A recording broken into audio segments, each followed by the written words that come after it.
Speaking of which, the Cowboys president and general manager had some gems this morning in the New York Daily News. Jerry Jones making two bold predictions. Here they are, folks. I think Romo is going to get his opportunity. I don't want it to happen, but I think he may get his opportunity to get us a Super Bowl. While that's a mixed bag, when I think about it, that means you don't have Dak out there, but it means what a story. One for the ages. If he'd step in there and this year help us win a Super Bowl on the field with his skill, that can happen here. We're not talking about a bus driver out there. We're talking about a guy who can go out there and move our team. Stephen A., the gift that keeps on giving in Jerry Jones. Yes. What did I say? Didn't I tell y'all? It's unbelievable. Didn't I tell y'all? It's How many unbelievable. times have I told y'all? Didn't I tell you? Max, did I not told this months ago? You did. What did I tell you? With Molly, Max, what did I tell you? Didn't I tell y'all? I told y'all Jerry wouldn't let me down, right? Didn't I tell y'all the accident is coming? This is just an inkling of it. I tried to tell everybody. So here you are. You got Max Kellerman going on national TV, all right? You know, being loquacious himself, by the way, articulating his message in such eloquent fashion, talking about Dak Prescott as the #1 MVP candidate. And while you got the #1 MVP candidate, you're Jerry Jones, and you basically went out there and said, I hope something happens to him so Tony Romo could be in the game. You can't make this up. You cannot make this. Is beautiful. This is beautiful. I mean, I am so touched. Let me tell Jerry Jones, mwah,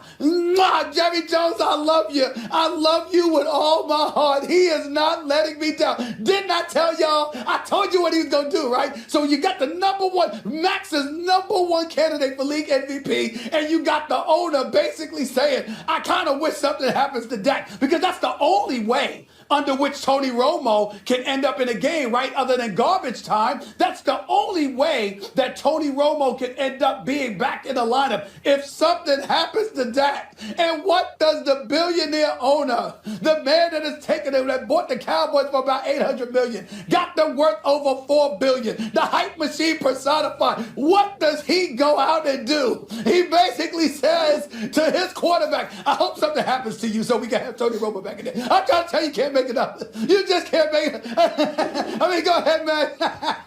This is beautiful. This is just beautiful. Jerry Jones.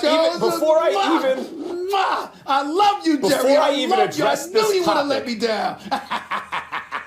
Before I even address this topic, I want to talk a little bit about rooting interests in sports, okay? Because what forms your rooting interest a lot of times is your sports enemy. And your sports enemy are the people you're closest to, the people you see every day. It could be your dad or your mom or your brother or your coworker or your friend or your, just whoever you're close to and you talk about sports a lot with. Even if you root for the same teams, you'll figure out things to argue about. They become your sports enemy. And they can polarize you against certain positions. In fact, if you're smart, you can use that to polarize them against positions and torture them with it. You know, some good prospect on your favorite team, start to speak hyperbolically about them, overstate how good they are, and then that'll polarize your friend against them, and soon they find themselves rooting against this excellent prospect on your team. There are all kinds of ways you can take advantage of this. And right now, I feel as though I'm being taken advantage of by Stephen A. Smith, my sports enemy. I mean, I should be sitting here just filled with glee that Jerry Jones said something this monumentally stupid. What a gift. You know, manna from heaven as a Giants fan. Christmas. What could possibly go wrong? The accident waiting to happen? He just proved you right, Stephen A. All year, he's been right on point with the way he's handling it. Keeping Tony Romo feeling loyal to the Cowboys, not really diminishing Dak at the same time, keeping Romo ready. Well, if we have a great record by the time Romo's ready to come back, we'll have to procrastinate a little with his health, which they did. And if we still have a great record, we're going to have a press conference where Romo says, look, this is Dak's team, which they did, and Romo was glad enough to do because of the support Jerry Jones. I mean, he handled it perfectly until now. Well, Max, what kind of a comment is that?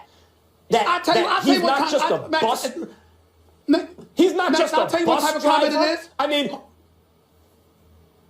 Max, here's the deal. He's basically saying Tony Romo's better than Dak, you know. I mean, we're going to roll with Dak because we have no choice. But I'm telling y'all, Tony Romo is better. Let me remind the world. And Max, as a tribute to you, as a gift to you and me, you know what? We actually have a song about the accident waiting to happen that the Dallas Cowboys are. Take it away, y'all. It's beautiful. This is beautiful. I love it. I love it, Max. Don't you love that song? We don't play that every day. We don't play that every day. You really called it, though. He has officially showed his true colors. He really did. Accident. I'm telling you, you hear that music, Max? It's beautiful. I mean, Max, this might as well be Kumo D, KRS-One, LL, or somebody. I don't know, Max. Jerry Jones, did I not call it? Did I not call it, Max? I told y'all. I told y'all it was coming. Yep. Cowboy fans, you were like y'all in Babe Ruth with this one, trouble. calling a shot. Yep, That's what I'm saying. But I can't believe the bus driver comment. That's the one that jumps out to me. He's not just driving the bus, as though using game manager as a dirty word, which you're not, as a phrase that's pejorative, which everyone goes out of their way in football who knows football. Hey, that's not a bad thing to be a game manager. But Dak's not just a game manager. Dak is a game manager who's a star on third down. I mean, that's everything you want. That's Tom Brady. That's Russell Wilson. Those are Super Bowl champion type quarterbacks. And to throw shade on your rookie who should be the MVP right now, because clearly, Stephen A., what you said about Jerry Jones's feelings towards Tony Romo is right. He thinks he's his son or something. I mean, it's unbelievable. But thank God for Jerry Jones as a Giants fan. Jerry Jones. Mwah! Thank you so much to the Cowboy fans, out there.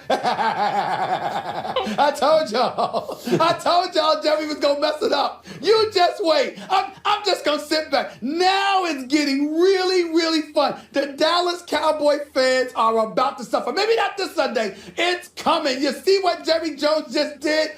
Bam! It's over. Now it's got to actually result in bad things on the field for them. Jerry Jones just opened his mouth. He just messed up everything. Tony Romo, Dak Prescott. Tony Romo's better than Dak Prescott, you know. Dak Prescott, I mean, who is he? Tony Romo is the guy. That's what Jerry Jones said. It's beautiful. Stephen A., major props here. You called this one. Jerry officially once again. I told y'all. Manning back. He lobs one right toward the end zone. Shepard goes up for it, and he makes the catch for the touchdown. Handoff Elliott, right up the middle, touch to the right, to the goal line. Walked it all for the first time. Zeke Elliott's first NFL touchdown. Takes the snap, he looks, he throws it into the end zone, touchdown Giants. Victor Cruz.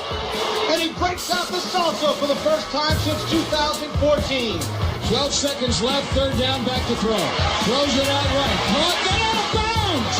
Who was that? Terrence Williams. He didn't get out of bounds, and the clock is going to expire right now. And the game is over.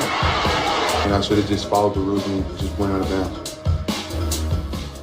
The Cowboys' lone loss of the season was at the hand of the New York Football Giants, Week 1 in Jerry's world, as you just saw. Since then, we all know what's happened. Perfection. Sitting pretty at 11-1. Meanwhile, the Giants, they were on a tear of their own until an ugly loss to the Steelers last week at 8-4, second in the division now behind Dallas. The Giants will be without JPP, who is done for the season. Max, I know this one's personal for you. Who you got? Yeah. Don't worry, I'll keep it very subjective. Look, the fact is that the Cowboys are the best team in football. And Eli is playing behind from the beginning of the game because the Giants have no running game. So everyone knows he's got to throw the ball. And the Giants are missing JPP, and that's a hit that affects their chances. And I'm picking the Giants to win this game.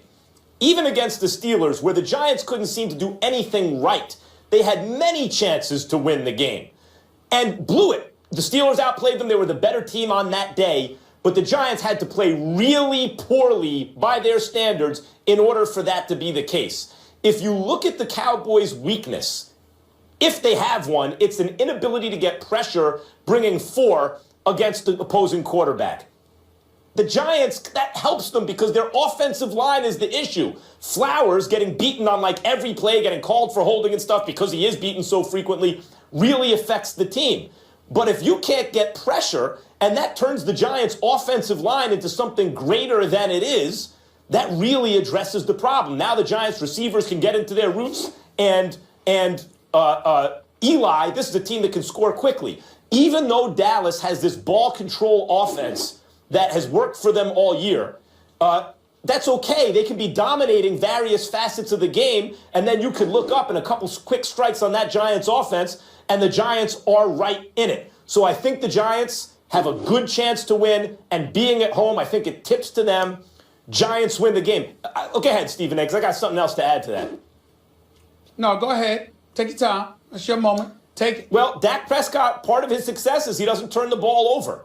And he's, as I said, he's the front runner for MVP at the moment. If I had a ballot to cast right now, it'd go to Prescott. I think it's a pretty easy decision at the moment.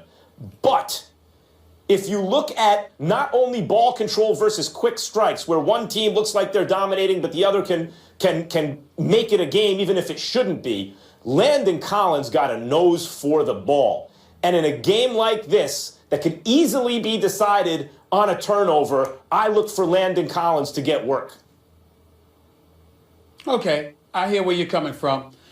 We all know that I believe the Dallas Cowboys are an accident waiting to happen. We know that I can't stand their fan base. They're the most delusional fan base in American history. I despise these people. I don't like them. And now we know why. I always root for them to lose. And that's one of the reasons why, as I articulated just a few days ago, one of my worst memories as a youngster, having my heart cracked in half by a devoted Cowboys fan. We all get it. I had to confess it. It is what it is. And I'll never get over it in that respect in terms of being a Cowboy fan, and which is why the Cowboy fans will fall, because that's what they do. But not this week. I'm picking the Cowboys to win this game. And the reason I'm picking the Cowboys to win this game is a couple of things. Number one, I don't believe that the Cowboys are going to lose twice to the New York Giants in the same regular season. I can see the Giants beating them in the playoffs, not twice in the regular season. The Giants are just, they epitomize what a roller coaster is all about. They're up and down. And I think that even though last week wasn't a great week in Pittsburgh, I anticipate that this week will be somewhat the same. Eli Manning will have good moments. I also believe he'll throw at least 2 picks.